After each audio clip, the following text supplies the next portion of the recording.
The ABC of Communism by N. Bukharin and E. Preobrazhensky, a popular explanation of the program of the Communist Party of Russia, translated from the Russian by Eden and Cedar Paul, The Communist Party of Great Britain, 1922. Dedication to the adamantine incarnation of all the greatness and vigor of the proletariat, to that which incorporates its heroism, the definiteness of its class consciousness, its deadly hatred for capitalism, and its splendid impulse towards the creation of a new society. To the great Communist Party, we dedicate this book. We dedicate it to the party which commands an army of 1,000,000 men, dwells in the trenches, administers a vast realm, carts wood on communist Saturdays, makes ready for the resurrection day of mankind. We dedicate it alike to the veterans of the party, steeled in battles and victories, and to the young recruits of the party, destined to carry out our work to its end. To the warriors and martyrs of the party, to those who have perished on the numberless fronts, who have been done to the death in prison, who have perished under torture, who in doing the party's work have been hanged or shot by our enemies, we dedicate this book. Preface. The ABC of Communism should, in our opinion, be an elementary textbook of communist knowledge.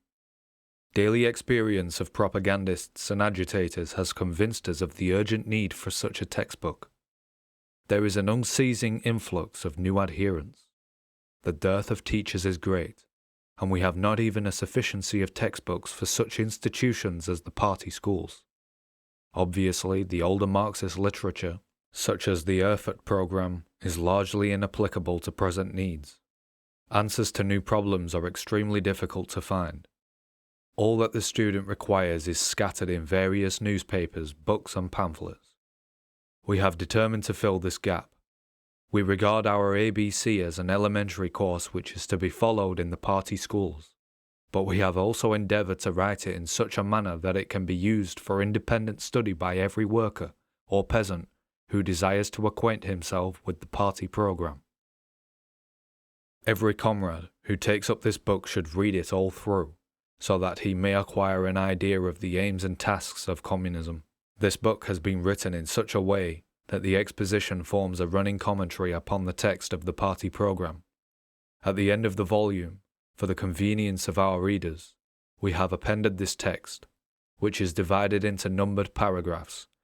To each paragraph of the program there corresponds certain explanatory paragraphs of the book, the numeration in the text being identical with that in the program.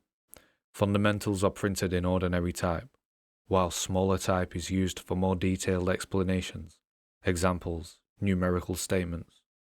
The paragraphs in small type are chiefly intended for those comrades who are studying the work without assistance, and who have neither time nor opportunity for access to information concerning matters of fact.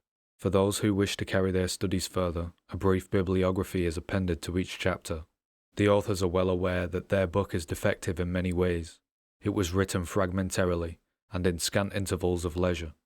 Communists have to pursue their literary labours under conditions that can be hardly described as normal. Present work affords an interesting example of this, for the manuscript, to say nothing of both of its authors, narrowly escaped destruction in the explosion at the Moscow committee rooms. Nevertheless, with all its defects, we have decided to publish the book at once. We merely ask that comrades should furnish us with any relevant information which practice discloses to them. The theoretical section, comprising Part 1, the beginning of Part 2, together with chapters on the Soviet power, the organization of industry, labor protection and social welfare, and public hygiene, were written by Bukharin. The rest of this work was penned by Preobrazhensky.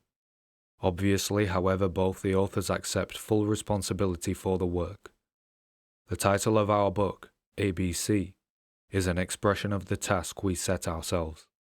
Should the work prove helpful to beginners and to propagandists, we shall feel sure that our labor has not been in vain.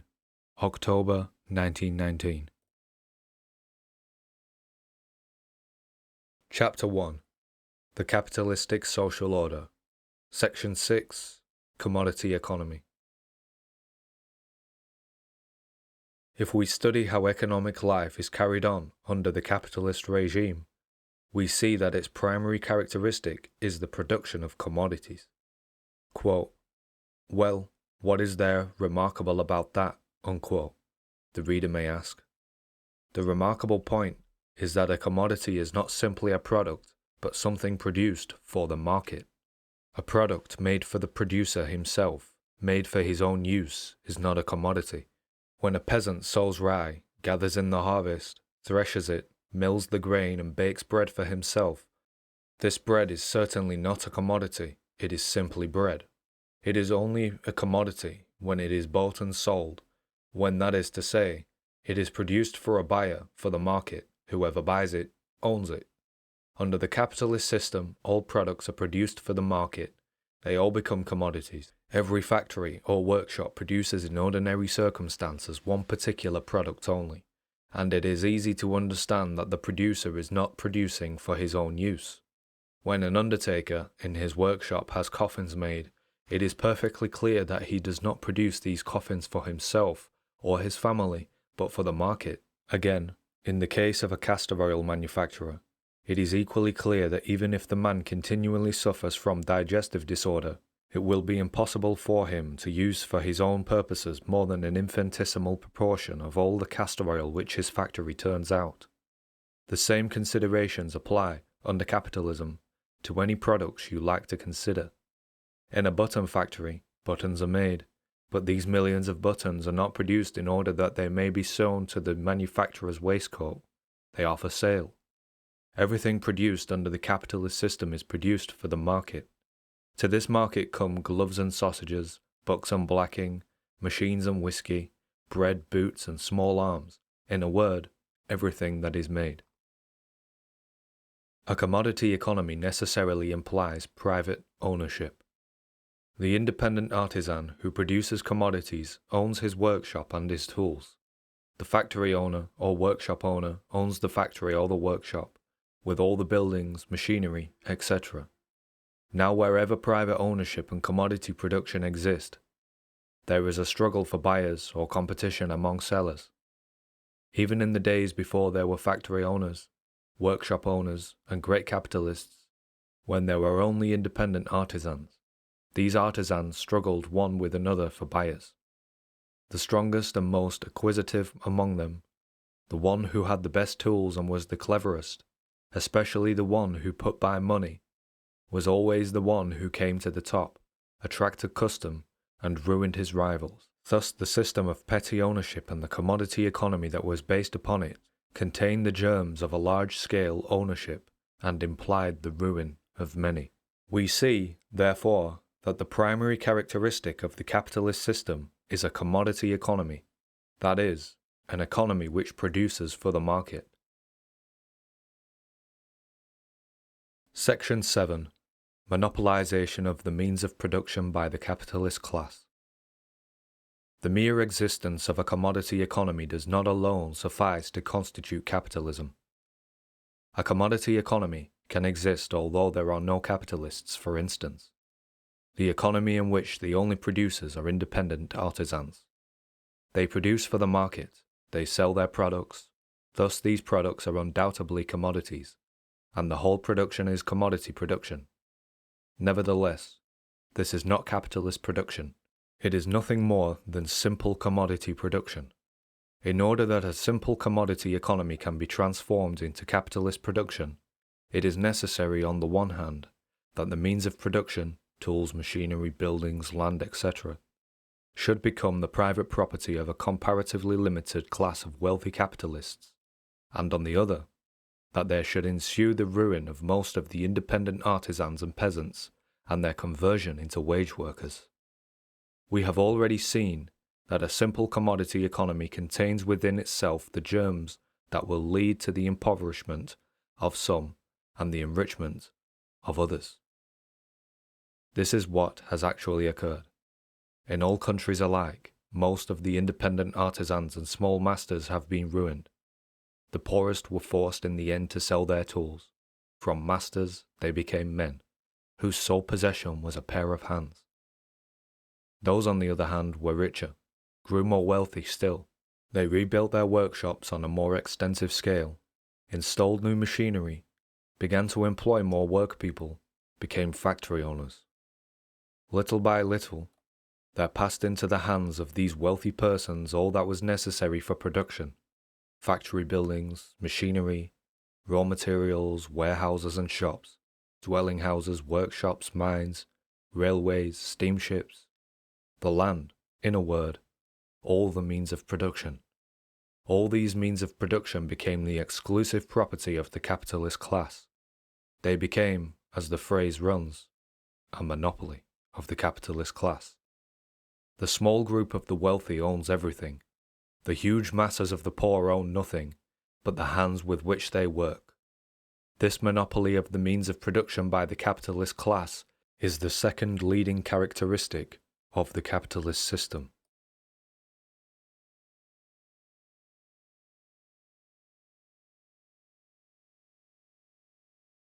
Section 8. Wage labour. The vast number who were left without any property were transformed into the wage labourers of capital. What indeed was left for the impoverished peasant or artisan to do? Either take service as agricultural labourer under the capitalist landowner, or else go to the town and there seek employment in factory or workshop. There was no other way out. Such was the origin of wage labour, the third characteristic of the capitalist system. What is wage labour? In early days, when there were serfs or slaves, every serf or slave could be bought and sold. Persons with skin, hair, arms and legs were the private property of their lord. The lord would flog one of his serfs to death in the stable as lightly as, in a drunken fit, he would break a stool or a chair. The serf or slave was merely a chattel. Among the ancient Romans, a master's property, all that was necessary for production, was classified as dumb tools, things, half-speaking tools, beasts of burden, sheep, cows, oxen, etc., in a word, inarticulate animals, and speaking tools, slaves, human beings. A spade, an ox, a slave, were for the master all alike tools or utensils, which he could buy, sell, misuse, or destroy at pleasure. The wage labourer can neither be bought nor sold. What can be bought and sold is his labour power, not the man or woman, but the capacity for labour. The wage labourer is personally free. The factory owner cannot flog him in the stable, or sell him to a neighbour, or exchange him for a wolfhound puppy, though all these things could be done when serfdom prevailed. The wage worker can merely be hired. To all appearance, the capitalist and the wage worker are equals. Quote, "Don't work if you don't want to, there is no compulsion," unquote, says the factory owner. The employer actually declares that he feeds the worker, gives work to the employee. As a matter of fact, however, the conditions are far from being the same for wage earner and capitalist. The workers are enchained by hunger. Hunger compels them to hire themselves out, that is, to sell their labour power. There is no other solution for the worker, he has no choice. With his hands alone he cannot produce his product. Just try without tools and machinery to found steel, to weave, to build railway carriages. Under capitalism, the very land is all in private hands. There remains no spot unowned where an enterprise can be carried on. The freedom of the worker to sell his labour power, the freedom of the capitalist to buy it, the quote, equality, unquote, of the capitalist and the wage earner, all these are but hunger's chain which compels the labourer to work for the capitalist. In this manner, the essence of wage labour consists in the sale of labour power, or in the transformation of labour power into a commodity. In the simple commodity economy which was described in Section 6, there were to be found in the market milk, bread, cloth, boots, etc., but not labour power. Labour power was not for sale. Its possessor, the independent artisan, had in addition his own little dwelling and his tools. He worked for himself, conducted his own enterprise, applied his own labour power to the carrying on of it. Very different is it under capitalism. The worker no longer owns the means of production. He cannot make use of his labor power for the conduct of his own enterprise. If he would save himself a starvation, he must sell his labor power to the capitalist. Side by side with the markets where cotton, cheese, and machines are sold, there also comes into existence the labor market, where proletarians, that is to say wage workers, sell their labor power. We see then that the difference between the capitalist economy and the simple commodity economy consists in this, that in the capitalist economy, labor power itself becomes a commodity. Thus, the third characteristic of the capitalist system is the existence of wage labor.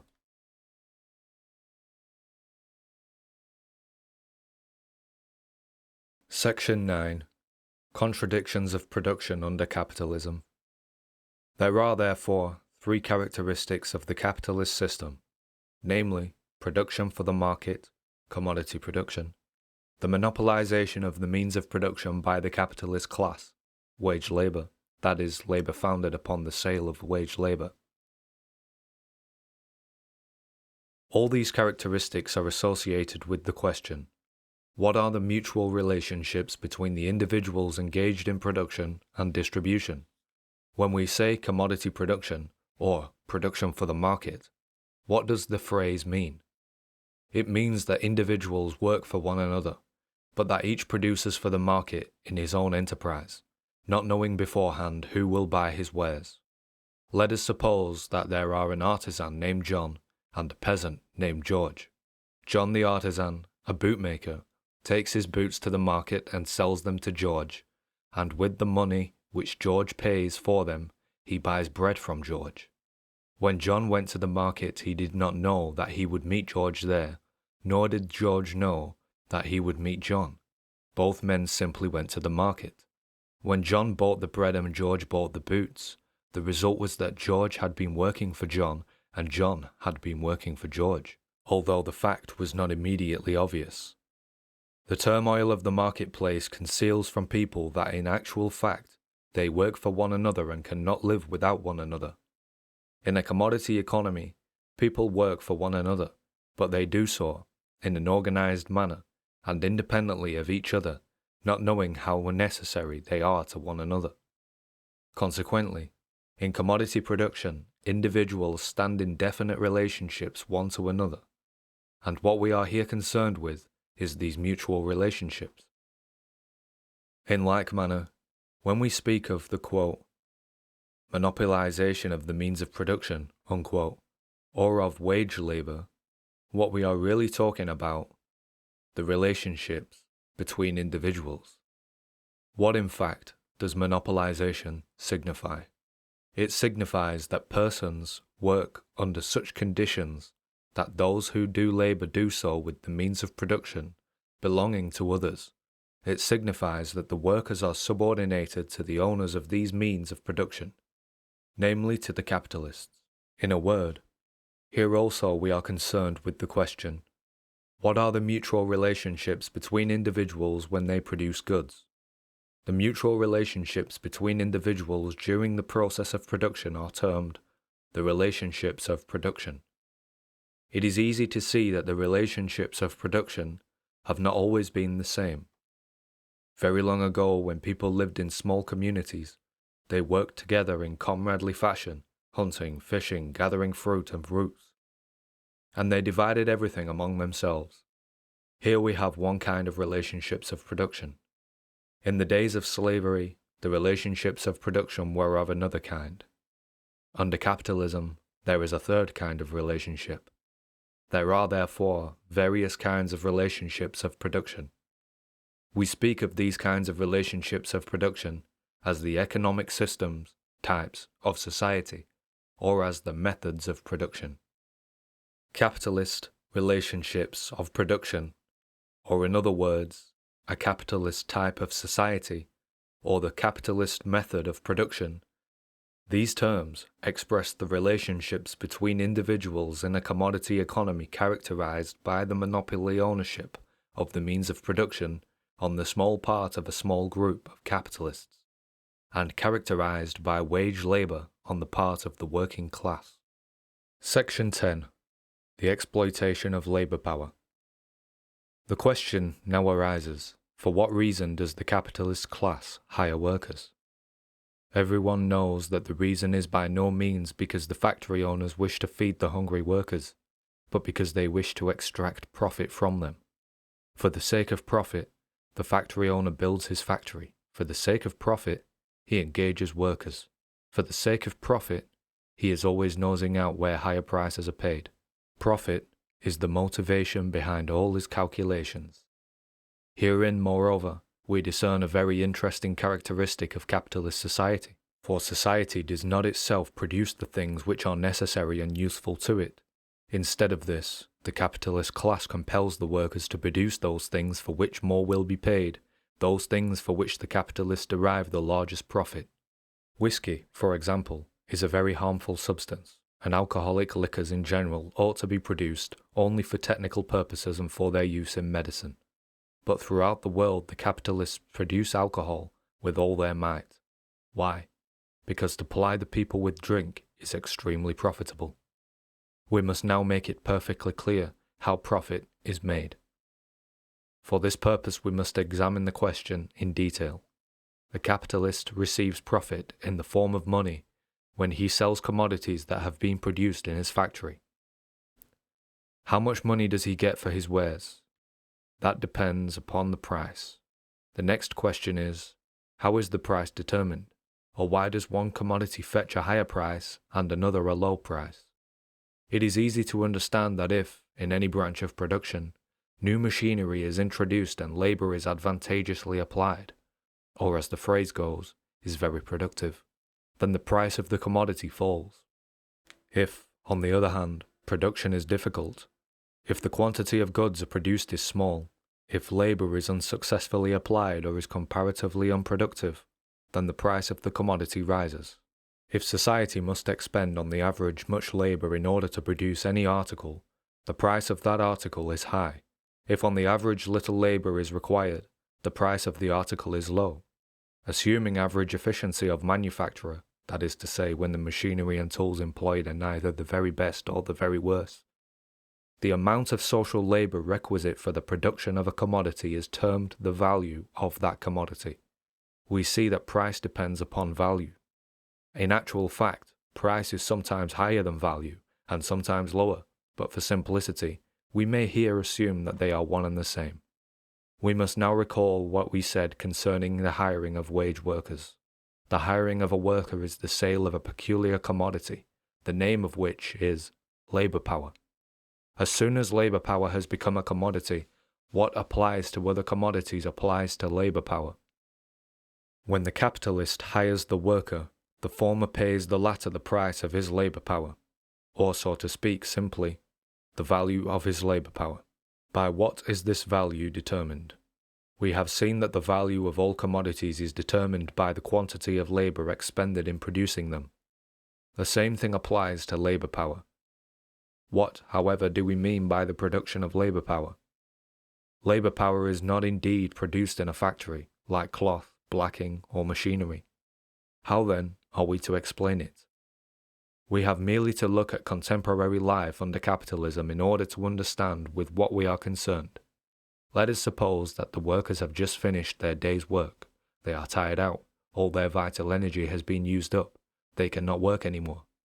Their labor power is practically exhausted. What is needed to restore it?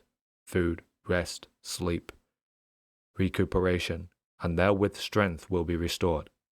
Then will reappear the capacity for work. Then, once more, they will have labor power.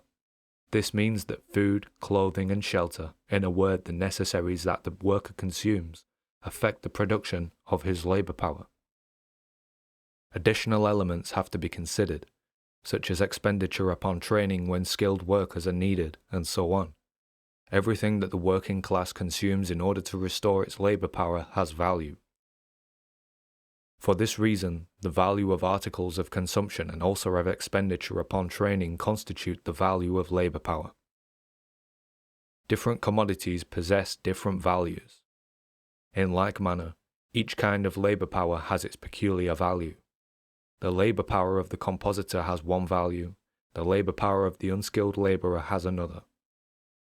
Let us now return to the factory. The capitalist buys raw materials, fuel, machinery, lubricants, and other necessaries. Then he buys labor power, engages hands. He pays cash for everything. The work of production begins. The workers work, the wheels turn, the fuel is burned, the lubricant is used, the factory buildings suffer wear and tear, the labor power is expended. As a result, there issues from the factory a new commodity. The commodity, like all commodities, has value. What is this value?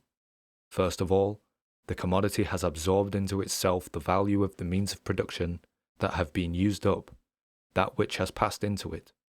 Raw materials, fuel consumed, the warm parts of the machinery, and so on. All this has now been transformed into the value of the commodity. In the second place, there has passed into the commodity the labor of the workers. If the workers were 30 in number, and if in the production of the commodity each worked for 30 hours, then there will have been expended in all 900 working hours.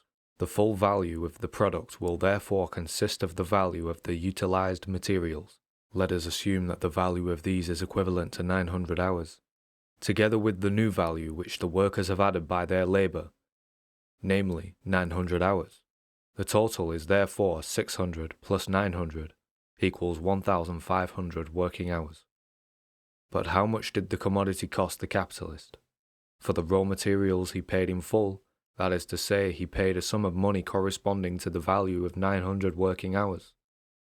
But what did he pay for labor power? Did he pay for the whole 900 hours? Here lies the key to the riddle. By our hypothesis, he has paid the full value of the labor power for the working days. If 30 hours have worked 30 hours, 3 days for 10 hours a day, the factory owner will have paid them whatever sum was necessary for the recuperation of their labor power during these days. How much will this sum have been? The answer is plain. It will have been considerably less than 900. Why? Because the quantity of labor which is necessary to recuperate my labor power is one thing, whereas the quantity of labor which I am able to expend is another thing. I can work 10 hours a day to provide a sufficiency of food, clothing, etc. My daily needs are a quantity of articles the total value of which is equal to 5 hours. That is to say, I can do more work than the work which is requisite to recuperate my labor power. In our example, the workers consume, let us say, in the form of food, clothing, etc., during the 3 days articles to the value of 4.5 working hours, but they supply 900 hours of labor power. There remain for the capitalist 450 hours. These form the source of his profit. In fact, the commodity has cost the capitalist, as we have seen, 600 plus 450 equals 1,050 hours. But he sells it for the value of 600 plus 900 equals 1,500 hours. 450 hours are surplus value created by labor power. It results that for half of their working time, namely for 5 hours in a 10-hour working day, the workers are working to redintegrate what they have used up for themselves, but during the other half of the day, they are working entirely for the capitalist. Let us now consider society as a whole. What the individual factory owner or the individual worker does is of very little interest to us. What interests us is the structure of the huge machine which goes by the name of capitalist society. The capitalist class hires the working class, the latter being numerically of enormous size, in millions of factories, in mines and quarries, in forest and field. Hundreds of millions of workers labor like ants. Capital pays them their wages, the value of their labor power, with which they unceasingly renew this labor power for the service of capital. By its labor, the working class does not merely pay its own wages, but it creates in addition the income of the upper classes, creates surplus value. Through 1,000 runnels, this surplus value flows into the pockets of the master class.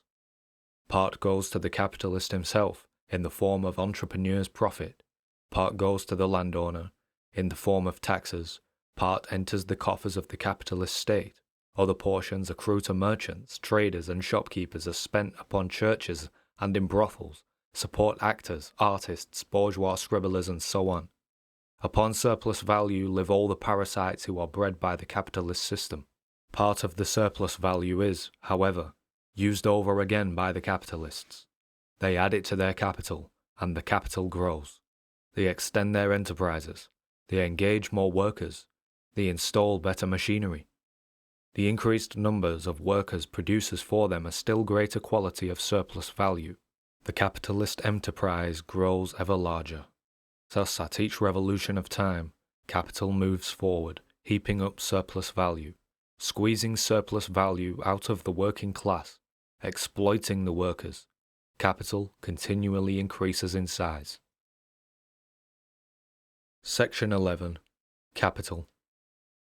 We now see clearly what capital is. Before all else, it is a definite value. It may be in the form of money, it may be in the form of machinery, raw materials or factory buildings, it may be in the form of finished commodities. But it is value of such kind as serves for the production of new value, for the production of surplus value, which produces surplus value. Capitalist production is the production of surplus value. In capitalist society, machinery and factory buildings take the form of capital. But do machinery and buildings always take the form of capital? Certainly not. If the whole of society were a cooperative commonwealth producing everything for itself, then neither machinery nor raw materials would be capital, seeing that they would not be means for the creation of profit for a small group of rich persons. That is to say, machinery, for example, only becomes capital when it is the private property of the capitalist class, when it serves the purpose of exploiting wage labor, when it serves to produce surplus value. The form of the value is here unimportant. The value may be in the form of gold coins or paper money with which the capitalist buys the means of production and labor power. It may be in the form of the machines with which the workers work, or of the raw materials out of which they make commodity, or of the finished articles which will subsequently be sold. If, however, this value serves for the production of surplus value, it is capital. As a rule, capital is continually assuming new aspects. Let us study how these transformations take place. 1. The capitalist has not yet bought labor power or the means of production. He is, however, eager to engage workers to procure machinery, to obtain raw materials of the best quality, to get a sufficient supply of coal, and so on. As yet, he has nothing except money. Here we have capital in its monetary form. 2. With this supply of money, the capitalist makes his way to the market, not, of course, in his own person, since he has the telephone, the telegraph, and 100 servants. Here takes place the purchase of the means of production and of labor power. The capitalist returns to the factory without money, but with workers, machinery, raw materials, and fuel. These things are now no longer commodities. They have ceased to be commodities. They are not for sale. The money has been transformed into the means of production and into labor power. The monetary wrapping has been cast aside. The capital has assumed the form of industrial capital. Now the work begins. The machinery is set into motion. The wheels turn. The levers move to and fro. The workers drip with sweat. The machinery undergoes wear and tear. The raw materials are used up. The labor power is tired out. 3. Thereupon, all the raw material, the wear and tear of the machines, the labor power undergo a gradual transformation into masses of commodities. Thus the capital assumes a new guise, its factory embodiment vanishes, and it takes the form of quantities of commodities. We have capital in its commodity form, but now when production is completed, the capital has not merely changed its wrapping. It has increased in value, for in the course of production there has been added to it surplus value.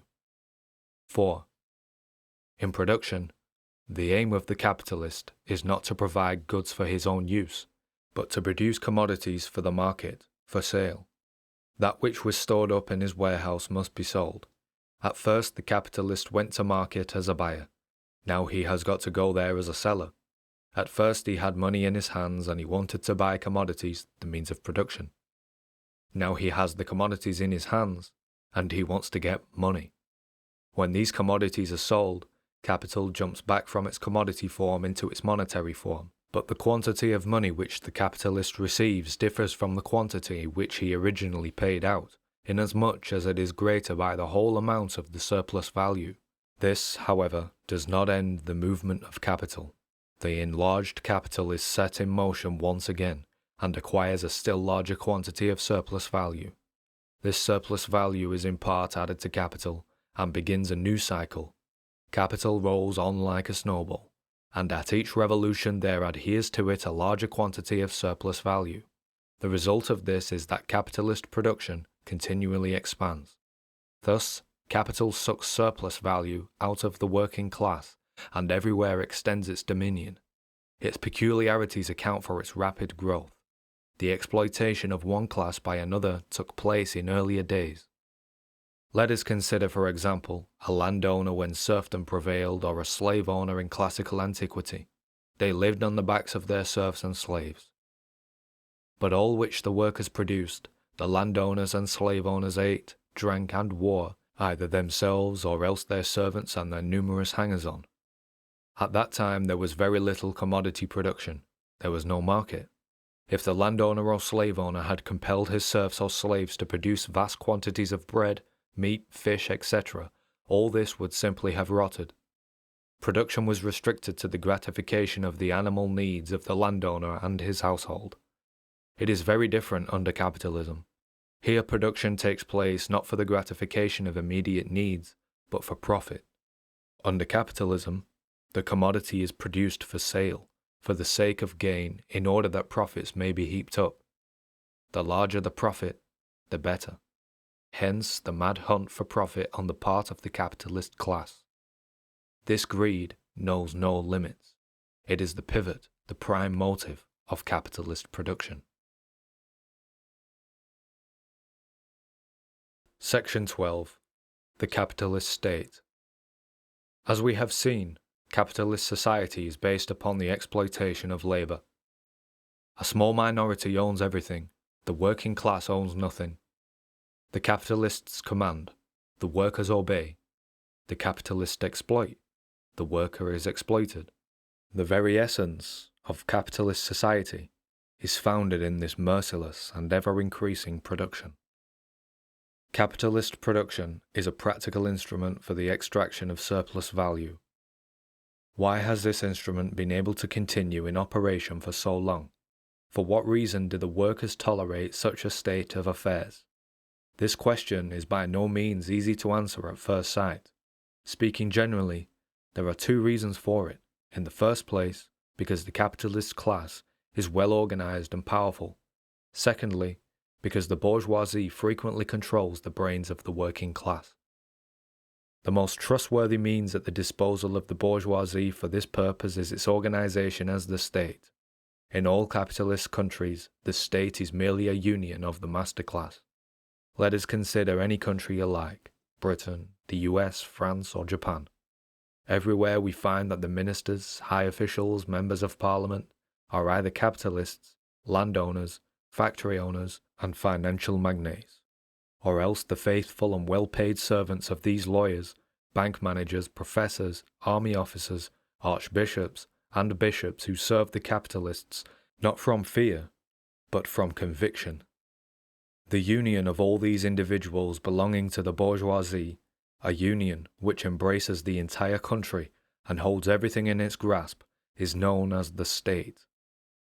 This organization of the bourgeoisie has two leading aims.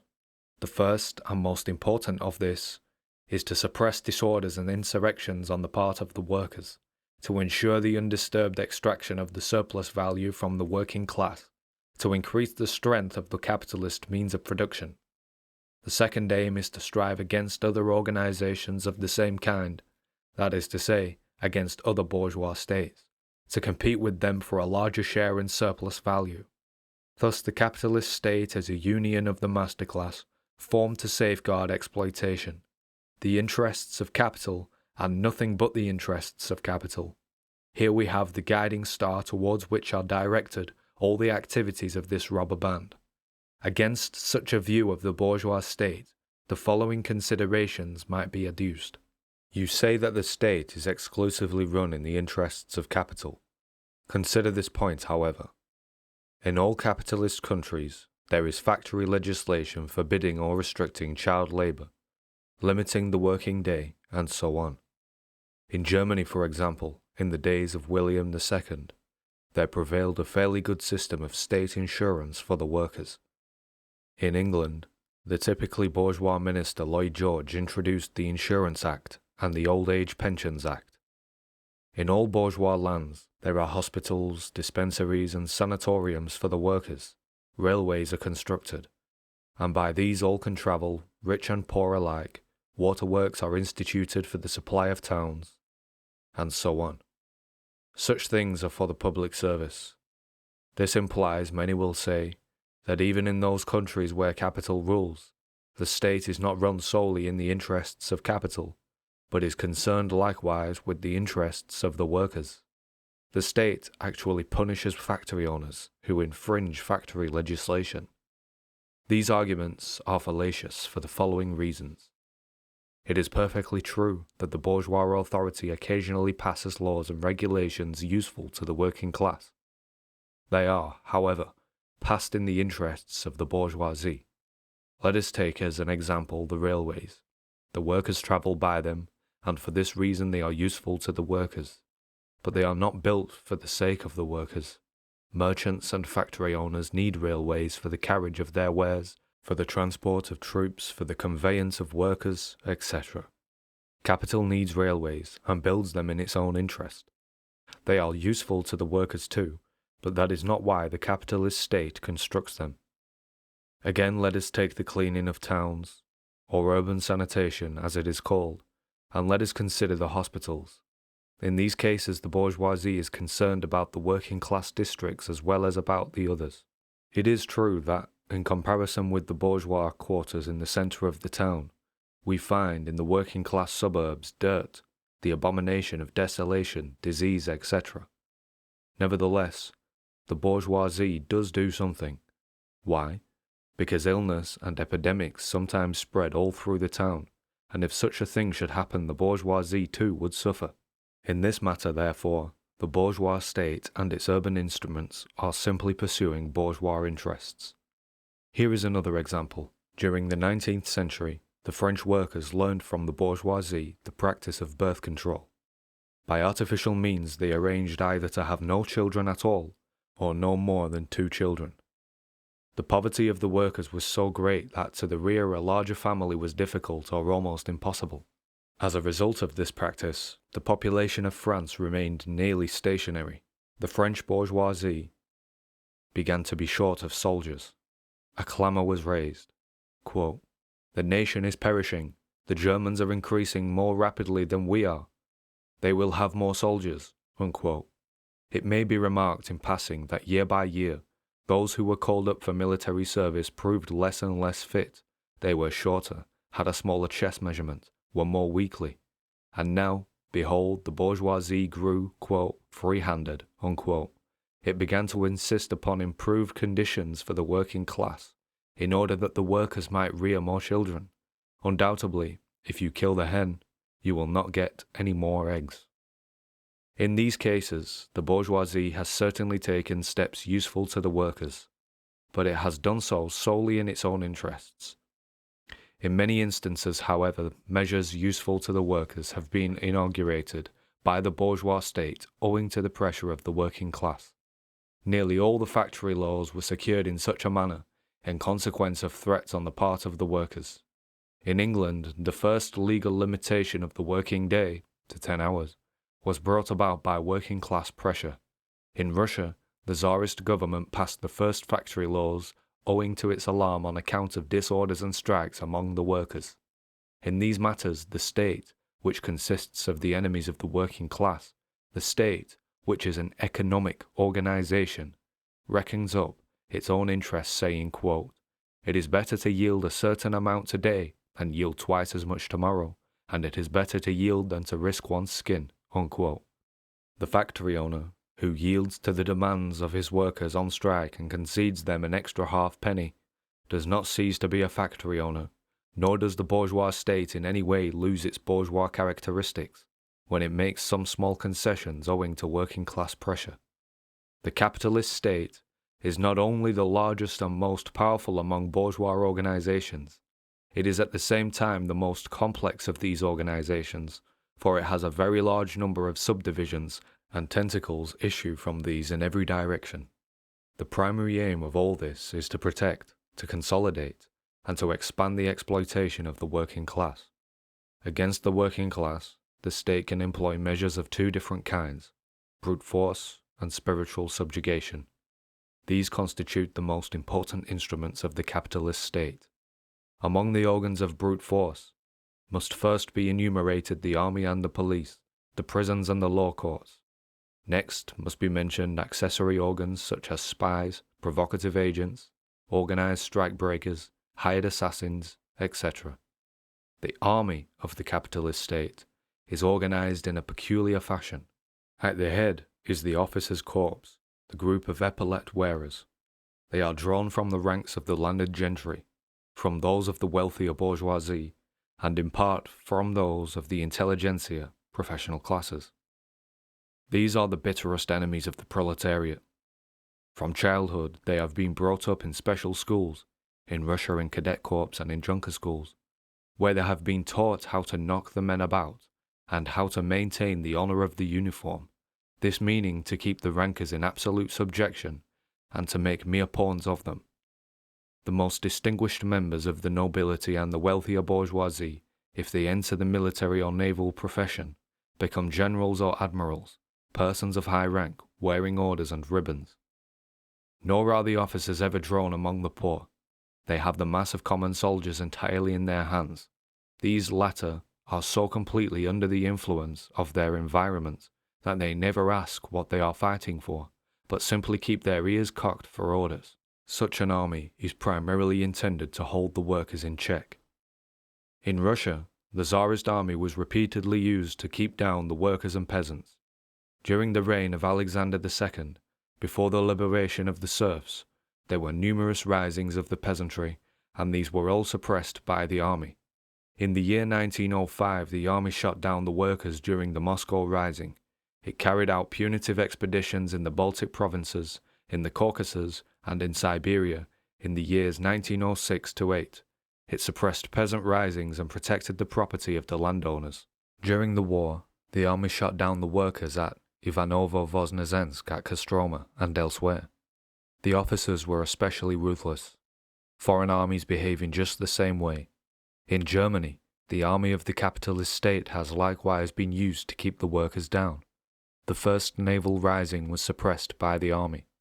Risings of the workers in Berlin, Hamburg, Munich, and all over Germany were crushed by the army. In France, the army has frequently shot down strikers. Quite recently, it has shot the workers and also a number of Russian revolutionary soldiers. In the British Empire, in quite recent days, the army has frequently crushed risings of the Irish workers, risings of the Egyptian fellahin, risings in India. In England itself, the soldiers have attacked great meetings of the workers. In Switzerland, during every strike, the machine gun corps is mobilized and the so-called militia, the Swiss army, is summoned to the colours. So far, however, the militia has not fired on the proletarians.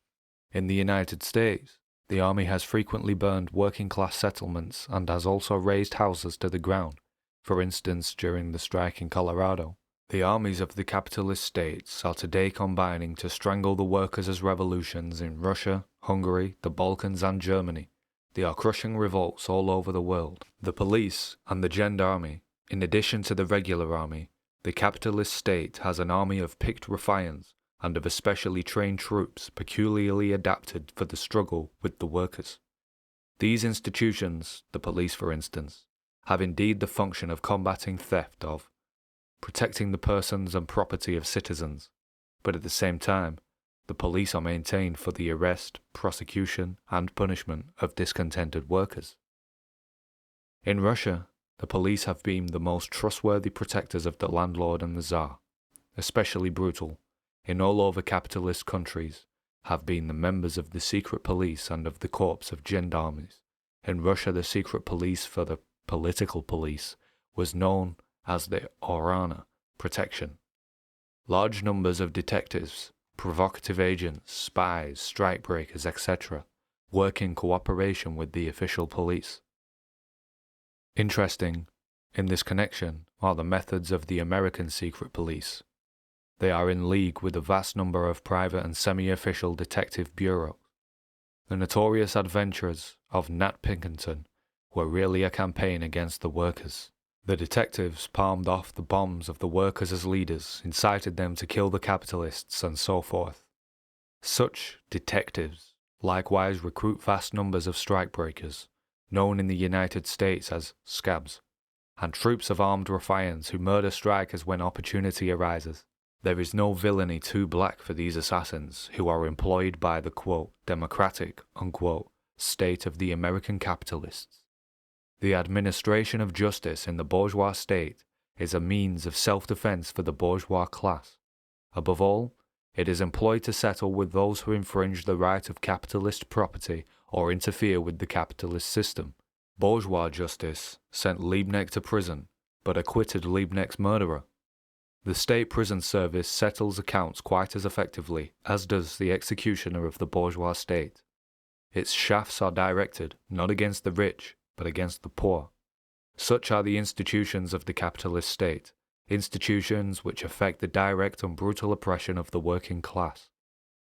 Among the means of spiritual subjugation at the disposal of the capitalist state, 3 deserve a special mention: the state school, the state church, and the state or state-supported press. The bourgeoisie is well aware that it cannot control the masses by the use of force alone. It is necessary that the workers' brains should alone be completely enmeshed as if in a spider's web. The bourgeois state looks upon the workers as working cattle. These beasts must labour, but they must not bite.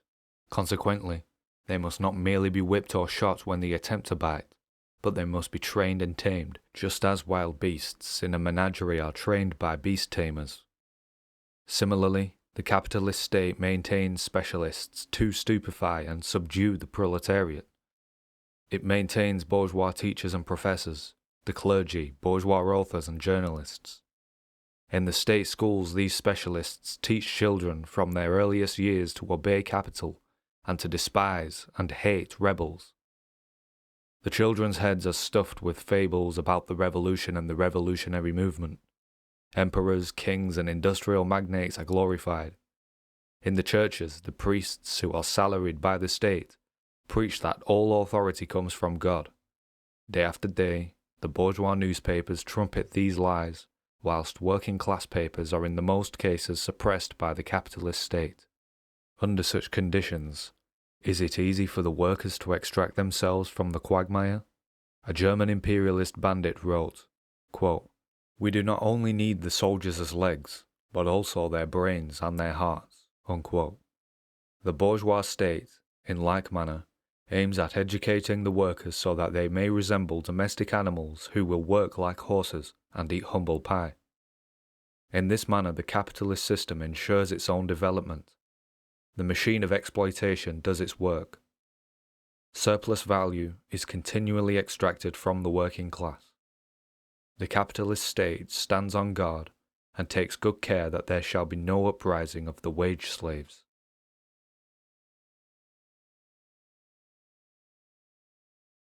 Section 13. Fundamental contradictions of the capitalist system. We must now examine whether capitalist or bourgeois society is well or ill constructed. Anything is sound and good when the mutual adaptation of its parts is entirely satisfactory. Let us consider the mechanism of a clock. It works accurately and freely if all the cogwheels are properly adjusted one to another. Let us now look at capitalist society. We can perceive without difficulty that capitalist society is far less soundly constructed than it appears to be at the first glance. On the contrary, it exhibits grave contradictions and disastrous flaws. In the first place, under capitalism, the production and distribution of goods is quite unorganized. Anarchy of production prevails. But what does this mean? It means that all the capitalist entrepreneurs, or capitalist companies, produce commodities independently of one another. Instead of society undertaking to reckon up what it needs and how much of each article, the factory owners simply produce upon the calculation of what will bring them most profit and what will best enable them to defeat their rivals on the market. The consequence often is that commodities are produced in excessive quantities. We are talking, of course, of pre-war days. There is then no sale for them. The workers cannot buy them, for they have not enough money. Thereupon a crisis ensues. The factories are shut down and the workers are turned out into the street. Furthermore, the anarchy of production entails a struggle for the market. Each producer wants to entice away the others as customers, to corner the market. This struggle assumes various forms. It begins with the competition between two factory owners. It ends in the World War, wherein the capitalist states wrestle with one another for the world market. This signifies not merely that the parts of a capitalist society interfere with one another's working, but that there is a direct conflict between the constituent parts. The first reason, therefore, for the disharmony of capitalist society is the anarchy of production, which leads to crises, internecine competition, and wars. The second reason for the disharmony of capitalist society is to be found in the class structure of that society. Consider in its essence, capitalist society is not one society, but two societies. It consists of capitalists on the one hand, and of workers and poor peasants on the other.